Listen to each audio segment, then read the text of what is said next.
Hello, KKC Consulting. Welcome back to another episode.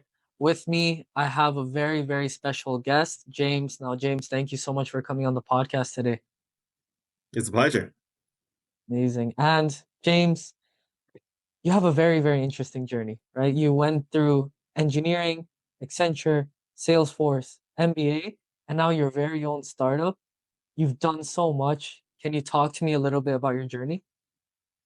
Yeah, of course. Hi everyone. This is a podcast. My name is James Wang. I'm the founder of careerduck.io. So careerduck, Robert Ducky Duck. Uh, yeah, I'm starting a platform to, really help out, myself, 10, 15 years ago when I was in college, right? When I try to think about, creating my resume or just like explore my career options, right? You know, there are career center, but I feel like I always can use some help. I need a way to get like quick insight. So today I'm creating career doc. We'll get to a deep dive into that later, right? But as you might note already, right? Yes, I have a very non-linear career path. And then I went to undergrads in University of Minnesota, and got my degrees in chemical engineering. As in my junior and the senior year, right? After I complete a few chemical engineering's, internship, I started to realize, well, this is not, the career, I want to pursue probably after graduation. Um, given my international background, I feel the industry is a little bit, slow and then more conservative. And then, I started got exposure into consulting. I have friends, who already went on to work at Accenture and then telling me about, the interesting aspect of technology consulting Right, right. before knowing too much about the jobs, right? So you go to work on the project for 3 to 6 months, and then doing software technology implementations. You always travel, you're always on the fly, you rack out a lot of toy points. So I went like, hell yeah, right? I'm gonna do like technology consulting after graduation. So that's how I landed my consulting job, my first like consulting jobs. After a few years, I feel I really want to broaden my horizon and skill set as well. I learned so much about the technical architect, how software works, how change management, company organization, right, to go through the transformation. But still, I feel like there is so much else in the business that I still don't understand. Of course. Uh, so to give myself a little bit upgrade, right? I decided to go to a business school. So I went to Columbia Business School, which is in New York. And while there, right, I have really try everything. So I have to went on search for different career opportunity again. This time I got into management consulting. So I joined back at Accenture, but this time as a strategy management consultant. Uh, I guess that over that period of time, I realized, okay, I don't want to be an investor, and then I don't, I really want to. I guess I got into big tech. Mm. So Accenture, again, it's kind of like my springboard to just go from, I already have like building up a little finance experience. It wasn't too much, but hey, now I want to turn my head into tech. How did I get into that, right? So Accenture, while at Accenture, I really had the opportunity to work for like companies like, Google, Microsoft, and Meta, and doing some very interesting, partnerships or growth type of a project. And that then eventually led to a full-time tech position at Salesforce. At Salesforce, I was doing sales strategy operations for the sales organization leadership there. I work with the org, about 500 to 600 people and doing 500 million in revenue. I have to help them to figure out, okay, so this is the product, and then this is the market. So what kind of workforce we need to create it behind it to get the product out to the market and generate some revenue, and that revenue has to tie back to the financial plan. As a public company, we all have a financial revenue goal we need to hit, right? So, how do we, kind of like optimize the organization, create an organization in some cases to make sure we're meeting a revenue goal. Um, yeah, but 3 years later, I really feel like, okay, I kind of have seen it all. I feel again, I guess it's just the nature of me. When things started to slow down, I want to try something new. Mhm. Um, so yeah, I left Accenture to be exact, August 2024 last year. And then I kind of grew tired, helping company to sell software to another company. I want to do something, for the consumer. At the same time, right, I feel like, okay, I did not have a lot of exposure to AI, but AI is happening. AI is happening fast, right? I really want to capitalize on the AI and then see, what can I do with this, new technology. So, I guess the timing is right? I decided, okay, I'm gonna throw myself, behind this like AI trend, and then try to find a problem to tackle, right? And then yeah, the product is career doc, and then I think it's going strong and couldn't be happier. And then yeah, we're probably gonna deep dive into it, but yeah, that's you know that's kind of like a wrap of my career, up until this point. Awesome. Thank you so much for sharing that. I appreciate you for, really going in depth about everything. And we're all also gonna just circle back and learn a little bit more about those experiences. But apart from that aspect, thank you. And you seem to have tried everything, right? Investment banking, you tried that out, consulting, tech, and now your own startup. But I guess my very first question to you would be going back in time, right? All the way to when you were in your undergrad. Why did you decide to go into engineering? um I feel engineering, especially like chemical, Mhm. uh there's not a lot of innovation in there. I see, I see. All the opportunity I see is, okay, you would be a production engineer if you only have a undergrad degree, right? If you don't have a advanced like a master or a PhD degrees, right? I feel like as a the most common job that would be a production engineer or some kind of field engineer working in oil and gas. And your job will be mainly just maintaining the operation, right? Oh, making sure our production is hitting a goal. This kind of chemical we need to produce 30 tons of it, in a quarter, right?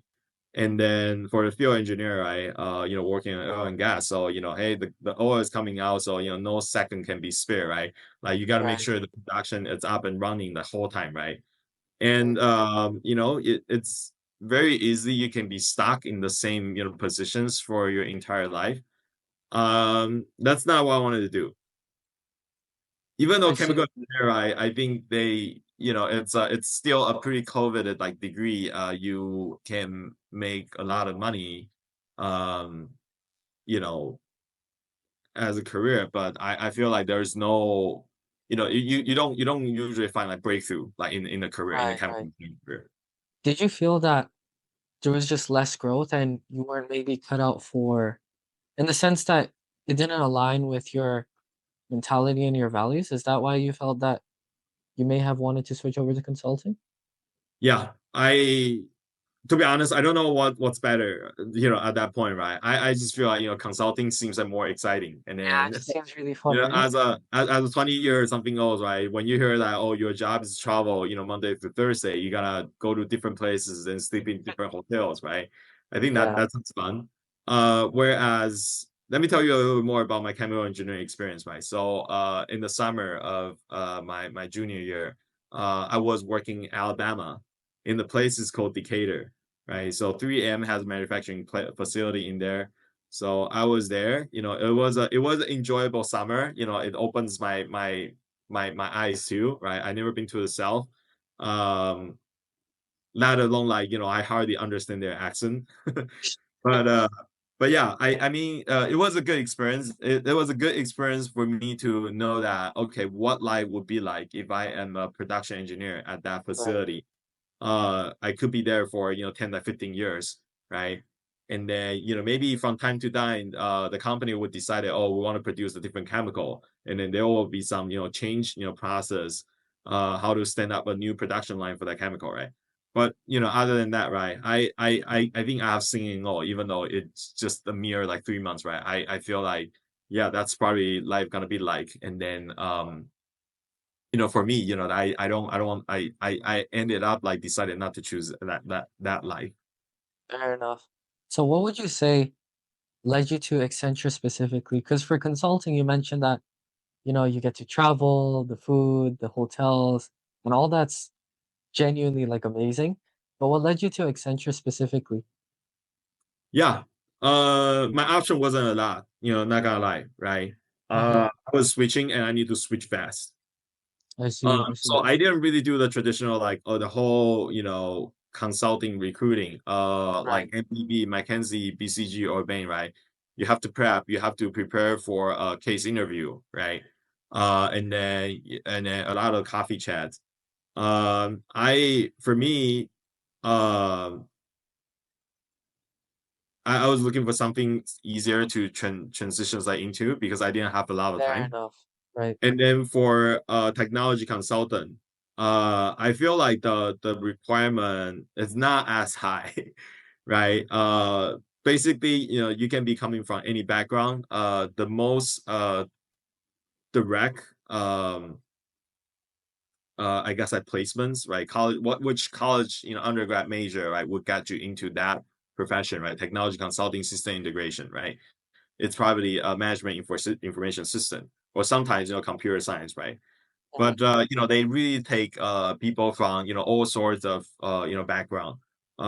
In our training, we learn very basic. How does IT in the organization look like, and then like how to learn a little bit about Java, learn a little bit about SQL. But these are all not like really you something you would definitely use on the job, right? It's just more like they'll prepare you into an environment where um you gotta learn a lot on the jobs, and then you're gonna excel by learning a lot on the job, not by what did you major before, what was your undergrad degree, what training have you been I through. see.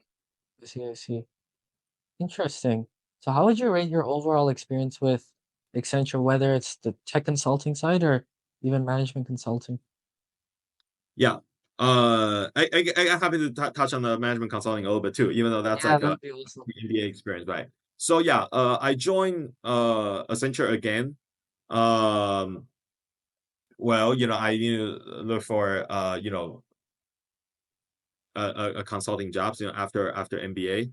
Uh, so yeah, of course, I interview other places too, McKinsey and the BCG. Of course, it did not get an offer from them. That's why I went to Accenture. But I think to me, right, the benefit of joining Accenture, right, compared to other consulting firm is Accenture has very definite like practices like within the firm, right? Mm, So the practice I joined is software and platform.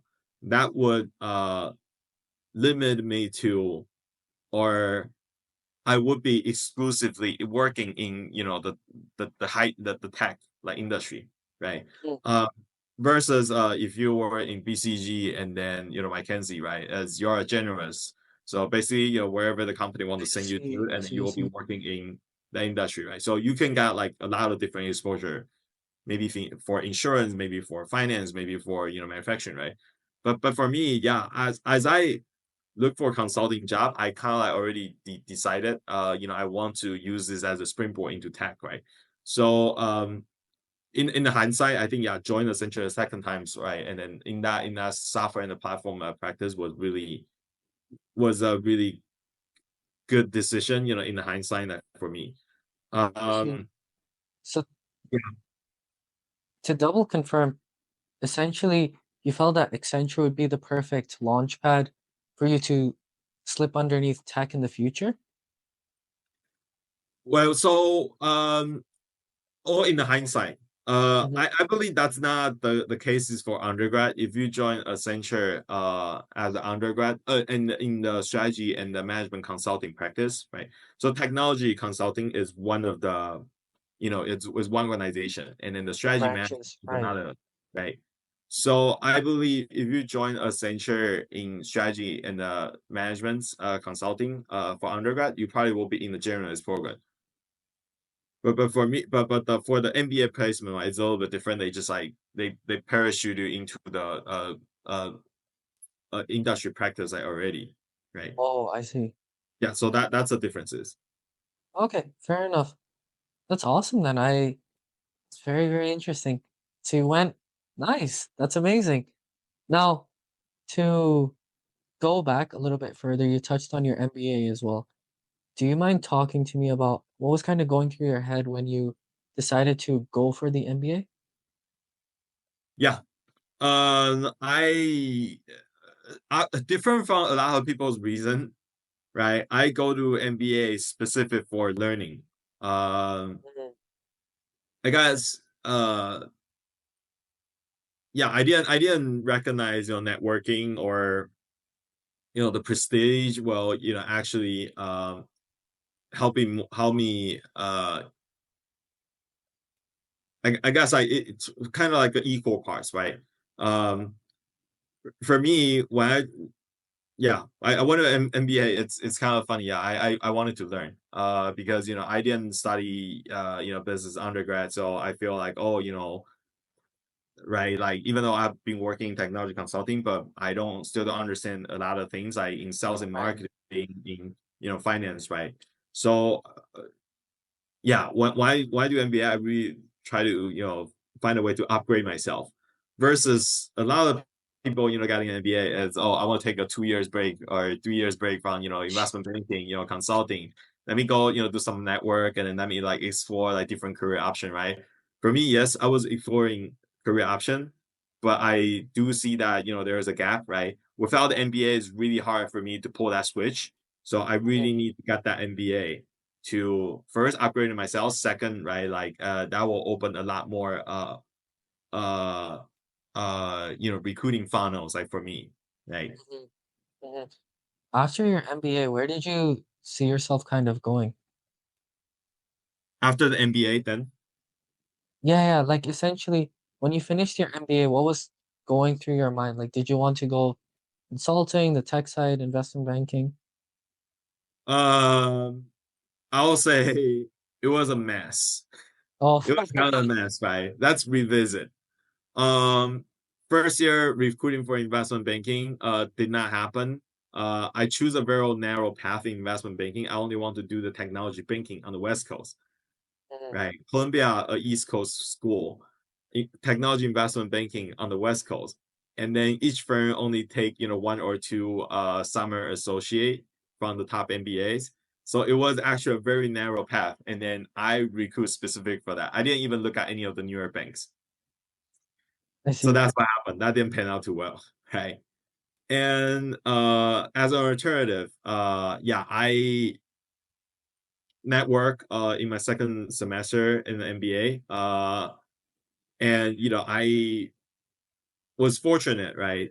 There is emerging family offices, and they need to take on someone who is willing to learn, and then to to crash the hours, to help them do research, and creating financial model to help them with making decision, right, for the investment committee, right? So they took me out. um that got me into the private equity program the second year at Columbia as well. And for a while, right, I did look into, okay, that as a career option, right? Uh, Private equity or family offices, post MBA, and then doing investment, right? Um, but yeah, like things, um, like sometimes you just cannot control your destiny. When COVID hit, and then you know, second year we all went on spring break, and then coming back, oh, there's no more school. Like the school is not does not happen on the campus anymore. Everything go remote, right? And then yeah, this firm and then that firm, right? They may have higher, but now they all have to defer. And then I sort of already know, for the family office is that intern, right? I'm not going to get the return offer. But Mhm. anyways, right, I thought I had my shot like elsewhere. So when I graduated, I did receive some offer, right? But one of the offer was in Asia, and then in a more niche category of the private equity, which is something I didn't want to do. So I turned it down. And yeah, there were like some other offers as well, but like, it wasn't like really, again, I think I assess my career opportunity very carefully, and then eventually, right, I feel like these are all like not great fit for me, right? So yeah, that's when, like I have to evaluate my options again. Right. I did so before Accenture, I did a little bit, freelancing and consulting because I essentially I graduated without jobs, like, after during the COVID, right? But I managed to, get some cash flow like coming, and then doing freelancing for this private equity backed like portfolio company. For that consulting company, you need to staff someone like quickly, right? So I was able to manage to, getting some work to do. But yeah, once I decided, okay, I want to do tech, right? I want to dedicate myself to tech, right? I interview for both like consulting firms and then technology tech company at the same time, right?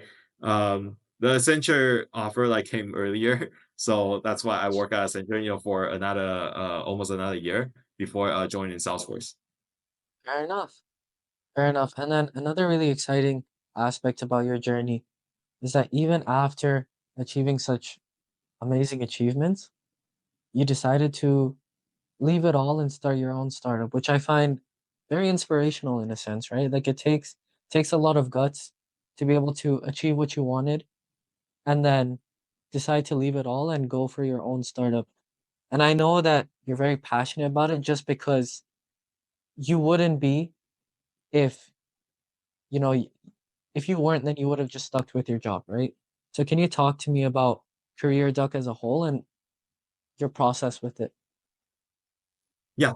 So why I do entrepreneurship? Um, you know, um, I wanted to. I think I'm taking on a challenge, right? When you are in corporate and you have a job, you have a function, and you focus on that, right? You got to deliver, what your manager, your bosses asks you to deliver, right? You Mhm. seldomly you will be able to work, out of the box, right? To take on a new initiative, right?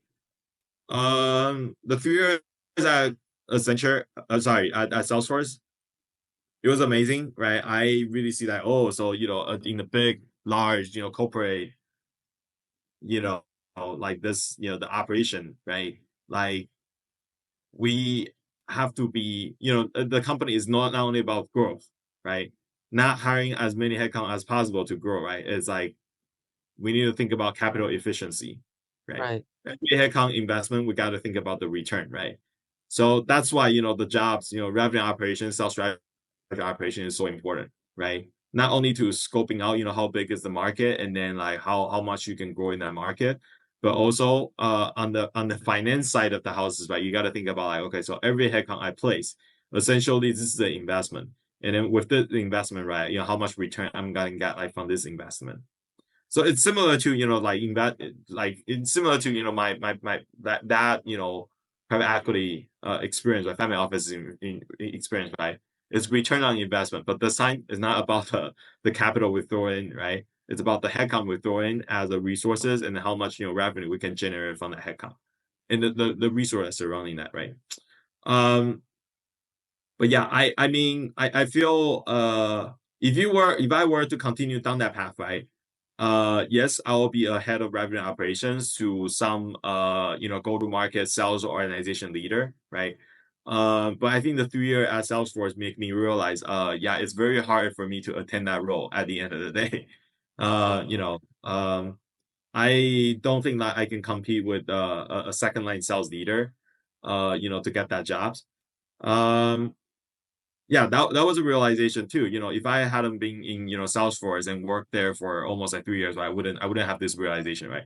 But once I had that realization and also seeing tech company are downsizing fast, right? Right, right, right. Um, I feel like, okay, so even when I were to look for another job, right? I think it's very hard for me to switching out from that revenue operation role.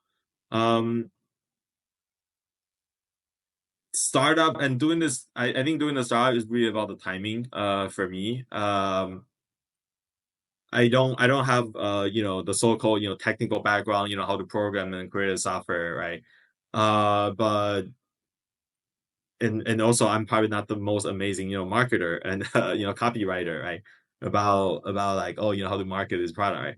But AI really opens the AI has really lowered the boundary, and then opens up increase uh increase a person's productivity in a way never imagined before. Right, right. Right? People now are talking about a 10x founder, 10x founder, right? I'm probably that 10x founder. Um I think, yeah, it's very hard to achieve like so much, as I had do with the career that like today. If this were someone like 5 years ago, when there's no AI to you can there's no not the AI wasn't there to bounce ideas with. The AI wasn't there to help you to prove writing, like all the messages you have sent out. Even the linking post, I send out, right? Like I by asking like good questions, I think AI really enable an individual can achieve like a lot, right? Um yeah. That's fair. That's fair. It's true. AI really helps with whatever it might be, whether it's the marketing side, your strategy side, and it's allowed for a lot more entrepreneurs. I mean, myself included. It's helped a lot with this podcast, with being able to get it out so many different places, and we have a lot to thank for AI, right? Yeah. And probably not just AI, right? It just the technology has like matured so much, right? Right, With right, payment, right. today we have Stripe. With go to market, right? We have so many automation tool, right, to help you send emails and then linking messages, right? I think, yeah, like it's a to me it feels like a perfect storm, everything that come together, and then once I learned about like all these like amazing technology tools that's available at my fingertips, right?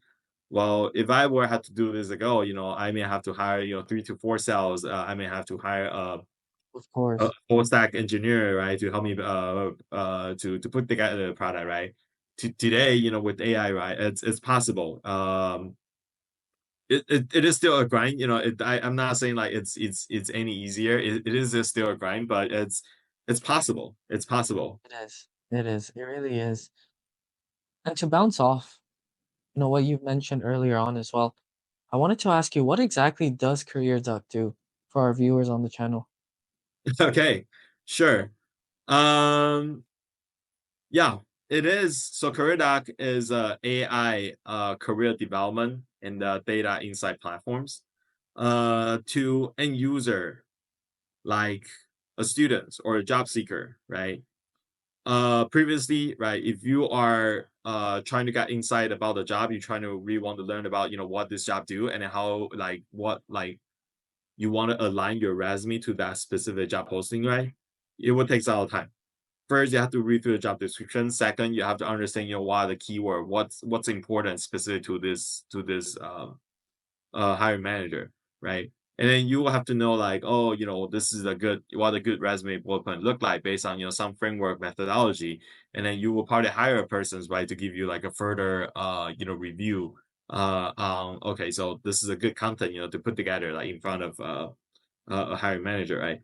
So career doc is like to simplify that process. So with the career doc, right, it's okay. You find the job posting, and then right, like this is something you definitely want to apply. You feel passionate about. You feel like you have the relevant experience. You may not have all of that on your resume today, though. Bring that job like link back to the career doc. Put it in there. Click a bottom in 5 to 10 seconds.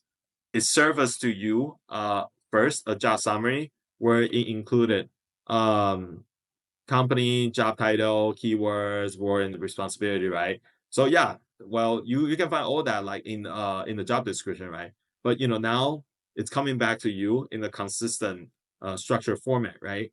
You don't have to like your eyes, doesn't know where to go. Like for this is work days and that is like greenhouses and this is another like company native like internal career site, right? Now it's coming back, always in the same places, right? Like okay, company title, roles, and keywords, right? It's always in the same places, right? So for the user, right, it's easier to consume. It's more consumable. Secondly, right, it's then the resume bullet point ideas, right? So why this is important? I think people struggle a lot with okay, so how do I write a resume bullet point that is like specific to the job the company is looking for, right? So I'm organizing the information, actually just extracting the keywords from the job posting, and then around those keywords, right, I would give you a few like resume bullet points for you to look at, right?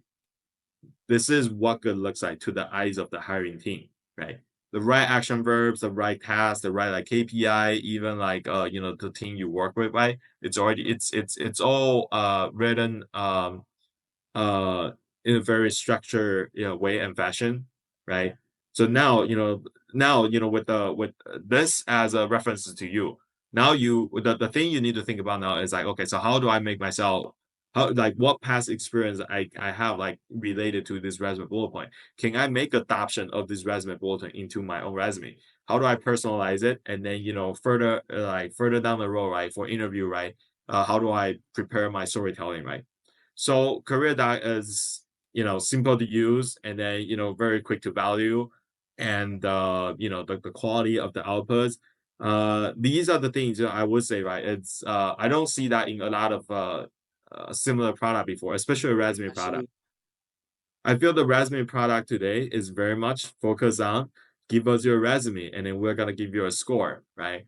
But nobody really tells you like, oh, so for this company, what are they looking for, right? And then what would constitute as a very strong resume bullet point for this specific role, right? Career Doc, I'm focused on giving you fresh ideas. And so far, I have only talked about the benefit of right a student using it, right? Hey, but think about it. If you are a career counselor, and then if they have this, in at their fingertips, It can right? help them a lot as well. It helps them a lot. Career counselor, they all went through training. They all have like consult people before in some capacity.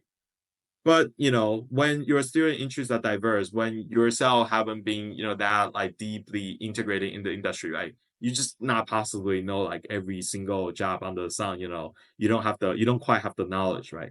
Some people may have like, but most of them don't, right? So that's why I feel like there is something left to be desired in the career center a lot at this day.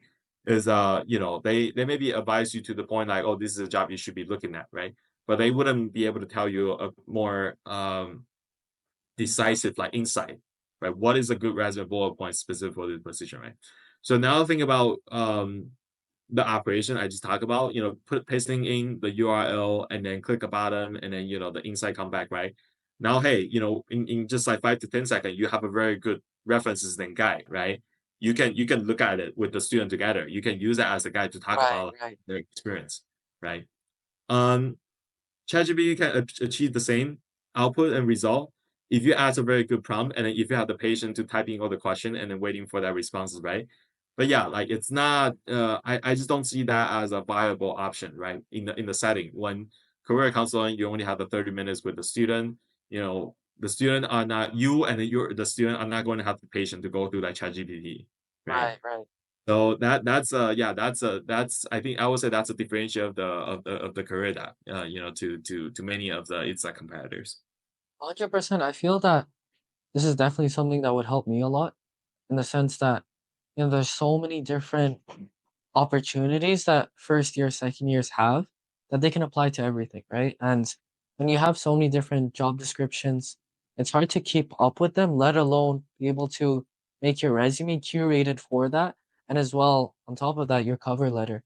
So I feel Career Duck would help me a lot as well. And I'm sure it would help lots of the viewers on KKC Consulting as well, with being able to make a more to the point resume and something that the hiring manager literally scans for. Exactly. Yeah. We're still growing, still expanding our features. So yeah, if you have any suggestions or feedback, please let me know. You know That's awesome. let me put it on the product roadmap. Hmm. And also KKC Consulting, the link is right below. So if you want to give it a check out, please do so. And I mean, apart from that, James, I feel like we've touched upon everything. So thank you so much for talking about your entire journey, your experiences, whether it be CareerDuck, Salesforce, Accenture, or even just your engineering background. So genuinely, thank you for coming on the show today. And I'm sure you've helped so many other people get a little bit of an idea of where they want their pathway to end up. Yeah, happy to. Amar, that's how we met. We Yes, have a career chat sessions, and then now right. we're sitting here. Exactly. Yeah, thank you for inviting me onto the podcast. I Of really enjoyed course. it today. And then yeah, that's yeah. Feel free to connect it with me, anyone. If you have Of any career course. questions. Of course. Of course. And as for KKC Consulting viewers, thank you. Please tune in for next week. I'm not sure who the guest is, but we'll find out together. Thank you very much. Have a great night.